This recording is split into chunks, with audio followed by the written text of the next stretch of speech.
नाम कौन मो ना हूँ सविता पात्र घर खुरुंटिया छुआ नाम छुआ बिंदु सविता पात्र 8 क्लास रे पाठ पढुची कौन है एई दंडिस ହେଇଛି केबेठ होलानी शनिवार टेस्ट करली शनिवार पाखरु हम जानूचे किम जानले टेस्ट करले आंखी फांखी हळदिया खाइलानी छुआ किछि पूरा कातरी के पड़ी रहिला 8 दिन अंतर खाइलानी किछि बांती हला गुड़ हाथ निसेला खाइबा पई किछि इच्छा होउनी किछि भी खाइलानी एई सब वसुधा पानी घर को आछि सेउडा पिउचे ये करचे सेउडा व्यवहार करले सेउडा पिउचंती बोली ये होचे आ एट तो पाखरे टिबेल फिबेल किछि सुविधा नाही जे टिबेल खराब हिची पानी सब इटा कुंड सब बाहरुची पानी रो गुंडी गुंडी बाहरुची से पानी भी पी होउनी कौन चाहिए दाबी कौन होती कौन चाहूँ जे पानी सुविधा टा टिके सुविधा केमती हो परिष्कार हो ब्लीचिंग फ्लीचिंग पाउडर पडुनी सफा करा होउनी टांकी रा जे जते दिन ठु हेलानी तमे टांकी सफा करू नांती से पानी का जे घर को आछो हम सब व्यवहार करछे व्यवहार करला फल रे तमने छोटो छुआ को सेउडा ये होचे आपन नाम करछे देवेंद्रनाथ महांती खुरुंटिया कौन बर्तमान समस्या जंडिस माती जो सुना होची से जे माने पाइप पानी आसु पाइप पानी आम व्यवहार करछे ताको भी आम पिया पी करछे किंतु से जगह जगह चैम्बर करछंती सेठी पानी लीक करके चैम्बर पूरी जाउछु जेते बंद कर देछन से पानीटा पुणी फेर टाणी नउछु से जेते पानी पूरी जाउछु लोक को बाडी चैम्बर हिची सेटारो पायखाना बाल्टी उल्टे बुड़े नहीं कि पायखाना जाउछंती कुकुड़ा धोउछंती कुकुड़ा काटुछंती सेठी धुआ धुई सब करछंती बारंबार जेते चैम्बर सेठी करथिले से मैडम को आम बारंबार मु निजे तांको फोन करी कहिथिन जे से चैम्बरटा सेठी बंद करूँ तुरंत हला हाँ करदे कही चली गले से कॉन्ट्राक्टर भी चली गले सेटा को बंद कले ना जे से चैम्बरटा सेठी कोनोसी काम नहीं से चैम्बरटा एटी छकरे गोटे अछि हला किंतु सेही चैम्बरटा को सेने रखी दे गले जहा कि सेठी से पानी भर्ती जाउछु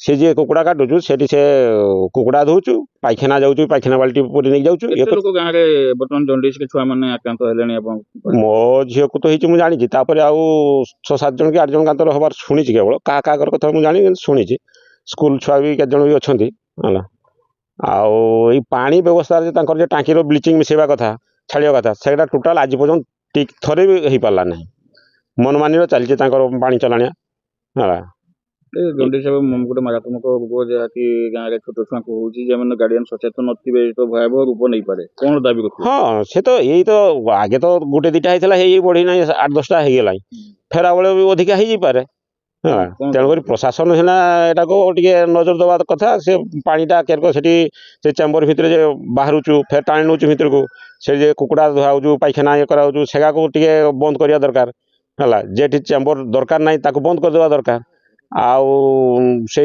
चैम्बर भितर बहुत अपरिष्कार रहउचु आउ से जो ऑपरेटर जे अछि चलाउचु से आगे काहारी कथा सुनुनी हला तेणुकरी ताको फैमिली आमर जी बर्तमान पीएस मेंबर अछंती ताको स्वामी अछंती रमाकांत सिंह तेणुकरी से तो सेका सुनबा फर नुहंती ना जेहेतु तांकर स्त्री अछंती पीएस मेंबर तेणु तांको कहबो कि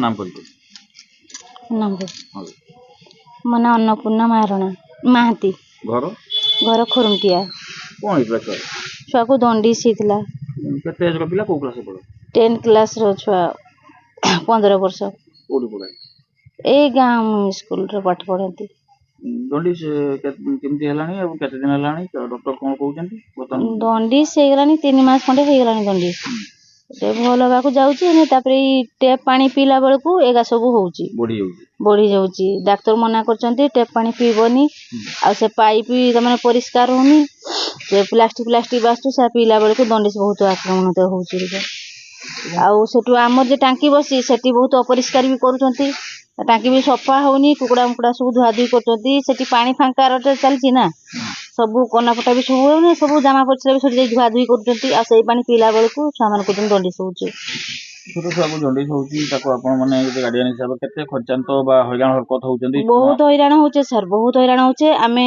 सामने डॉक्टर देखु नथले से कटक पठै दउतले केते रिक्वेस्ट करला बेल को जाई कि से देखिले नन देखु नथले हां बारिक दरकार कांदी पकेला बेल को जाई कि देखिले नन देखते खोजु नथले कहले कटक नै जाओ माने सीरियस हितला सीरियस हितला आंखी फांखी बहुत हलदिया पड़ी हितला तापर अनुकूला गोटे छुआटा को फेर झियोटा को होउतला सेटु फेर के गां रो खइला बेल को टे कमी जाऊ डॉक्टर बाकू नै नथली କଣ କହିବେ ସମସ୍ୟାର ସମାଧାନ ପାଇଁ ପାଣିର ବ୍ୟବସ୍ଥା ଠିକ ଭାବରେ ହଉନାହିଁ, ତାକୁ କଣ ଦାବି କରୁଥିବେ?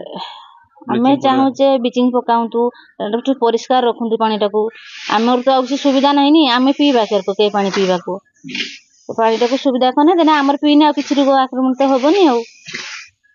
ଆପଣଙ୍କ ନାମ ପରିଚୟ? ପ୍ରକାଶ ଜେନା, ଖୁରୁଣ୍ଟିଆ। କଣ ଗାଁରେ ଯେବେ ଜଣ୍ଡିସ୍ ବ୍ୟାପିଛି କାରଣ କଣ କଣ କହିବା ପାଇଁ ଚାହିଁବେ? ଆଉ ଯୋଉ ଟ୍ୟୁବୱେଲ କଥା ଆପଣ କହୁଥିଲେ କଣ କଥା? ଆଜିକୁ ପ୍ରାୟ ଗୋଟେ ମାସ ହବ ପୁରା 20ରୁ 25 ଜଣ ପୁରା ଆକ୍ରାନ୍ତ ହେଇକି ଥିଲେ। ତ ସେ ଭିତରୁ କିଛି ବର୍ତ୍ତମାନ ସୁସ୍ଥ ହେଇଛନ୍ତି ଅଳ୍ପ ଅଳ୍ପ। ବର୍ତ୍ତମାନ ସୁଦ୍ଧା ବି ମାନେ ସ୍କୁଲ ଯାଉନାହାନ୍ତି ପ୍ରାୟ 10ରୁ 15 ଜଣ ଟୋଟାଲ ସିରିୟସ୍ ଅଛନ୍ତି ଯେତିକି ସୂଚନା ଆମେ ପାଇଛୁ।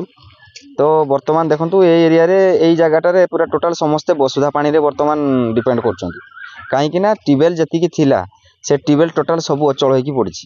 କୌଣସି ଟ୍ୟୁବୱେଲରୁ ପାଣି ଠିକ୍ ବାହାରୁନି, କେଉଁଠି କାଦୁଅ ପାଣି ତ କେଉଁଠି ଖଟା ଲାଗୁଛି, କେଉଁଠି ମାନେ ଫିଟକିରି ଟାଇପ୍ର ସବୁ। ସମସ୍ତଙ୍କୁ ଆମେ ଯାଇକି ଅଭିଯୋଗ ଦେଇଥିଲୁ, ଜେଇ ମ୍ୟାଡ଼ାମକୁ ଜଣେଇଥିଲୁ, ଜେଇ ମ୍ୟାଡ଼ାମ ଜଣେଇଥିଲୁ, ପୁଣି ଆସିଷ୍ଟାଣ୍ଟ ଇଞ୍ଜିନିୟରକୁ ଜଣେଇଥିଲୁ, ପୁଣି ସରପଞ୍ଚ ସମସ୍ତେ ପାଇଛନ୍ତି ଖବର। କିନ୍ତୁ ବର୍ତ୍ତମାନ ସୁଦ୍ଧା କୌଣସି କିଛି ସୁଧୁରିଲାନି। ବର୍ତ୍ତମାନ ସୁଦ୍ଧା ମାନେ ଜଣ୍ଡିସ୍ଟା ପୁରା ଆକ୍ରାନ୍ତ ଲାଗିବାରେ ଲାଗିଛି, ବଢ଼ିବାରେ ଲାଗିଛି, କିନ୍ତୁ କମିବାର ନାଁ ଧରୁନି। ବର୍ତ୍ତମାନ ସରପଞ୍ଚଙ୍କର କିମ୍ବା ପିଓଙ୍କର କାହାର କୌଣସି କିଛି ମାନେ ଇଫେକ୍ଟ ପଡ଼ୁନି ଯେ କ'ଣ କରିବେ, କ'ଣ କଲେ ସବୁ ଠିକ୍ ହେବ ବୋଲି। ତେଣୁ ଆମେ ସମସ୍ତେ ଗ୍ରାମବାସୀ ଗୋଟେ ସମସ୍ତେ ଡିମାଣ୍ଡ କରୁଛୁ ଯେ ବସୁଧା ପାଣିଟା ଆମର ବ୍ଲିଚିଂ ଦେଇକି ସଫା କରାଯାଉ ଏବଂ ଟ୍ୟୁବୱେଲ ଯେତିକି ଅଚଳ ହେଇଛି ସେୟାକୁ ଟ୍ୟୁବୱେଲ ମରାମତି କରାଯାଉ। ମୁଁ ଜୟନ୍ତ କୁମାର ପାଲ, ହେଡମାଷ୍ଟର ସରକାରୀ ଉଚ୍ଚ ପ୍ରାଥମିକ ବିଦ୍ୟାଳୟ ଖୁରୁଣ୍ଟିଆ। ଏବେ ଗାଁରେ ଅନେକ ପିଲାଙ୍କୁ ଜଣ୍ଡିସ୍ ହେଇଥିବାର ଖବର ଏବେ ଆସିଛି ସାମ୍ନାକୁ, ଏବଂ ସ୍କୁଲ ପିଲାଙ୍କୁ ବି କିଛି ହେଇଥିବାର ଗୋଟେ ଖବର ଆସୁଥିଲା। କ'ଣ କହିବେ? ଏବଂ ପ୍ରଶାସନ ତରଫରୁ ବା ଶିକ୍ଷା ଅଧିକାରୀ କ'ଣ ପଦକ୍ଷେପ ନେଇଛନ୍ତି, କ'ଣ କହିବା ପାଇଁ ଚାହିଁବେ? ହଁ, ଗାଁରେ ଜଣ୍ଡିସ୍ ଟିକେ ମାତିଛି ଏବଂ ଆମ ସ୍କୁଲର ମଧ୍ୟ 5-7 ଜଣ ପିଲାଙ୍କୁ ହେଇଛି। ତ ସେଗୁଡ଼ାକ ଗାଁ ପିଲାଙ୍କର ଏ ଯେଉଁ ବସୁଧା ପାଣିଟା ପିଉଛନ୍ତି ସେମାନେ, ଟାଙ୍କି ପାଣିଟା, ସେଇଥିରୁ ହେଇଥିବାର ସୂଚନା ମିଳୁଛି। କାରଣ ଆମ ସ୍କୁଲରେ କିନ୍ତୁ ନିଜସ୍ୱ ବୋରିଂ ଆମର ଅଛି ଏବଂ ପିଲା ବୋରିଂ ପାଣି ସ୍କୁଲରେ ପିଅନ୍ତି, କିନ୍ତୁ ଗାଁରେ ଘରେ ରହିଲା ବେଳେ ସେମାନେ ସେଇ ଟାଙ୍କି ପାଣି ପିଉଛନ୍ତି। ସେଇଥିରୁ ହେବାର ଆଶଙ୍କା କରାଯାଉଛି, କିନ୍ତୁ ପ୍ରକୃତ କାରଣ ତ ପରୀକ୍ଷା କଲା ପରେ ଜଣାପଡ଼ିବ। ଆଉ ସେମାନଙ୍କ ପାଇଁ ପ୍ରତିକାର ଆମେ ଗତକାଲି ମଧ୍ୟ ଗୋଟେ ବୈଠକ କରିଥିଲୁ, ସବୁ ପିଲାଙ୍କୁ ନେଇକି ତାଙ୍କୁ ସେ ବିଷୟରେ ସଚେତନ କରିଛୁ। ପ୍ଲସ୍ ଆମର ଶିକ୍ଷା ବିଭାଗ ତରଫରୁ ବିଓ ସାର୍ଙ୍କର ମଧ୍ୟ ନିର୍ଦ୍ଦେଶ ଥିଲା, ସେ ମଧ୍ୟ ଏ ବିଷୟରେ ଗୁରୁତ୍ୱ ଦେଇଛନ୍ତି। କାଲି ଡବ୍ଲ୍ୟୁଓ ମ୍ୟାଡ଼ାମ ମଧ୍ୟ ଆସିଥିଲେ ହଷ୍ଟେଲ, ଯେହେତୁ ଗୋଟେ ଆମର ଅଛି PSH ହଷ୍ଟେଲ ଚାଲିଛି, ସେ ପିଲା ମଧ୍ୟ ସୁସ୍ଥ ଅଛନ୍ତି, ତାଙ୍କୁ କାହାକୁ ହେଇନାହିଁ, କିନ୍ତୁ ତା ବିଷୟରେ ସଚେତନ କରାଇଛନ୍ତି ସେମାନେ ଆସିକି। ଆଉ ଗାଁରେ ଯେଉଁ ପିଲାମାନଙ୍କୁ ବିଭିନ୍ନ ପିଲାଙ୍କୁ ହେଇଛି, ଆଉ ସ୍କୁଲ ପିଲା ଯେଉଁଗୁଡ଼ା ଗାଁ ପିଲା ଆଫେକ୍ଟେଡ୍ ଅଛନ୍ତି ତାଙ୍କୁ ମଧ୍ୟ ଆମେ ପରାମର୍ଶ ଦେଇଛୁ ଏବଂ ତାଙ୍କ ଗାର୍ଡ଼ିଆନ୍ ମାନେ ମଧ୍ୟ ଟ୍ରିଟମେଣ୍ଟ କରାଇକି ସେମାନେ ଆଣ୍ଡର ଟ୍ରିଟମେଣ୍ଟରେ ଅଛନ୍ତି ବର୍ତ୍ତମାନ। ହେବାର ମୁଖ୍ୟ କାରଣ କ'ଣ ବୋଲି ଭାବୁଛନ୍ତି ଆପଣ? ମୋ ମତରେ ମୁଁ ଭାବୁଛି ସେ ଯେଉଁ ବସୁଧା ଟାଙ୍କି ପାଣି ପିଉଛନ୍ତି ସମସ୍ତେ ପ୍ରାୟ, ସେଇଟାକ ଠିକ୍ ସମୟରେ ବିଶୋଧନ ହେଉନାହିଁ ବା ବ୍ଲିଚିଂ ଯାହା ପକାଇବା କଥା ପକାଉନାହାନ୍ତି, ସେଇଥିରୁ ହୋଇଥିବାର ଆଶଙ୍କା କରୁଛି। ଆଉ ଆପଣଙ୍କ ପରିଚୟ? ପରିଚୟ ହେଲା, ମୁଁ ପଳାଶୁଣୀ ଜିପିର ହାଉସର ଡ୍ରାଇଭର। ଆଉ ନାମ କ'ଣ? ରମାକାନ୍ତ ସିଂ। ଆପଣ କେବେଠୁ କହିଲେଣି? ମୁଁ ପ୍ରାୟ 1.5 ଦିନ ପ୍ରଥମରୁ ଅଛି। ତ 2025 ପାଖରୁ ଏ ଟାଙ୍କି ଚାଲୁ ହେଲାଣି। ଗାଁରେ ଏବେ ପ୍ରତ୍ୟେକ ଘର କହିଲେ ଭୁଲ ହବନି, ଜଣ୍ଡିସ୍ ବ୍ୟାପିଛି ବିଭିନ୍ନ ଜାଗାରେ। ଆପଣ ଟାଙ୍କିରେ ବ୍ଲିଚିଂ ଦେଇଛନ୍ତି? ବ୍ଲିଚିଂ ମୁଁ ଦଉଥିଲି ପରା, ମନା କଲେ ଗାଁ ଲୋକ। କିଛି କହିଲେ ବ୍ୟବହାର ହେଇପାରିବନି, ପାଣି ମାନେ ଗନ୍ଧ ହବ, ସେଥିପାଇଁ ଦେଇନି। ଘରେ ବି ଦେଇନାହାନ୍ତି? ନା। ତ ଗାଁ ଲୋକ କଥାରେ ନା ପ୍ରଶାସନର ଯେଉଁ ବ୍ୟବସ୍ଥା ଅଛି AWSS ସେ ବ୍ୟବସ୍ଥା ଅନୁସାରେ ଆପଣ କାମ କରିବେ। ସେ ଠିକ୍ ଯେ ଯେମାନେ ବ୍ୟବହାର କରିବେ ସେମାନେ ମନା କଲାକୁ ମୁଁ ଆଉ ଦେଇନି। ଆଉ ବ୍ଲିଚିଂ ନ ଦେବା କହିବା ତ ଗୋଟେ ଭୁଲ ଜିନିଷ। ଯିଏ ବି କହିଛି ବ୍ଲିଚିଂ ଦେଲେ ହିଁ ଦେବା ପାଇଁ ଗଭର୍ଣ୍ଣମେଣ୍ଟର କେତେ ବ୍ଲିଚିଂ ଆସିଛି? ଗଭର୍ଣ୍ଣମେଣ୍ଟ ଆସିଛି ଗୋଟେ ପୁରା 12 କିଲୋ। ବର୍ତ୍ତମାନ ସୁଦ୍ଧା ନୂଆକୁ ବର୍ତ୍ତମାନ ସୁଦ୍ଧା ମାତ୍ର 12 କିଲୋ ଆସିଛି। ଏଇ ବର୍ଷ 12 କିଲୋ ଦେଇଛନ୍ତି। ଆଉ ମଝିରେ ପୂର୍ବରୁ ନାଇଁ, ସେଟା ସରିଯାଇଛି। କେତେ ଦେଇଥିଲେ? ପୂର୍ବରୁ ଦେଇଥିଲେ ସେ 1.5 ଦିନ ହେଲା। କୋଉଠି ବିକିଲେ? କେଠି ବିକିବି, ବ୍ୟବହାର ହେଇଛି। ଟ୍ୟୁବୱେଲ ଫ୍ୟୁବୱେଲ ଇଏରେ ଦିଆ ହଉଛି ନା। ଟ୍ୟୁବୱେଲ ଖୋଲିକି ଭିତରେ ପକାଣି। ଆପଣ ଖୋଲିକି ପକାନ୍ତି? ହଁ। ଆପଣ ଟ୍ୟୁବୱେଲ କ'ଣ ଅଛନ୍ତି? ଏସିଏମ୍ ଅଛନ୍ତି। ଏଇ ପାଣିର ଅପରିଷ୍କାର ରହୁଛି ବିଭିନ୍ନ ଜାଗାରେ ଟାଙ୍କି ଯୋଉଠି ଜଏଣ୍ଟ ଅଛି ସେ ଜାଗାରେ ଫାଙ୍କା ଅଛି ଉପରେ କଭରେଜ ଦିଆ ହେଇନି ବିଭିନ୍ନ ଅପରିଷ୍କାର ପଡୁଛି ଲୋକମାନେ କପଡ଼ା ଧୋଉଛନ୍ତି ପାଇଖାନା ବାଲ୍ଟି ବୁଡଉଛନ୍ତି ଭଳିଆ ଅଭିଯୋଗ ଆସିଛି କଣ କହିବେ? ସେଇଟା ତ କଣ୍ଟ୍ରାକ୍ଟର ହ୍ୟାଣ୍ଡ ଓଭର କରିଛି କି ନାହିଁ ମୁଁ କହିପାରିବିନି। ତାକୁ ତ କୁହାହେଇଥିଲା ଥରେ କରିକି ଯାଇଛି, ପୁଣି ଆଉ ଥରେ ବାହାରୁଛି ସେଇଟା ଆଉ। ତ ଏଇ ଯୋଉ ଦୀର୍ଘ ଦିନ ଅପରିଷ୍କାର ନଟା ବୁଦାରେ ରହିଛି ଫାଙ୍କା ଅପରିଷ୍କାର କରୁଛି ସେ ନେଇ ଆପଣ ବିଭାଗୀୟ ଅଧିକାରୀ କାହାକୁ ଜଣେଇଛନ୍ତି ଉପରିସ୍ଥ ଅଧିକାରୀ ଜେଇ ବା ଏସଡିଓ? ସେଇଟା ମୁଁ କଣ୍ଟ୍ରାକ୍ଟରକୁ କହିଥିଲି। କଣ୍ଟ୍ରାକ୍ଟର ମାଲିକ ନୁହନ୍ତି, ମାଲିକ ହଉଛନ୍ତି ପ୍ରଶାସନ ଅଧିକାରୀ ଜେଇ ଏସଡିଓ। କାହାକୁ ଜଣେଇଛନ୍ତି? କାହାକୁ ଜଣେଇନାହାନ୍ତି? ସେଇଟା ଜେଇକୁ କୁହାହେଇଥିଲା ଥରେ।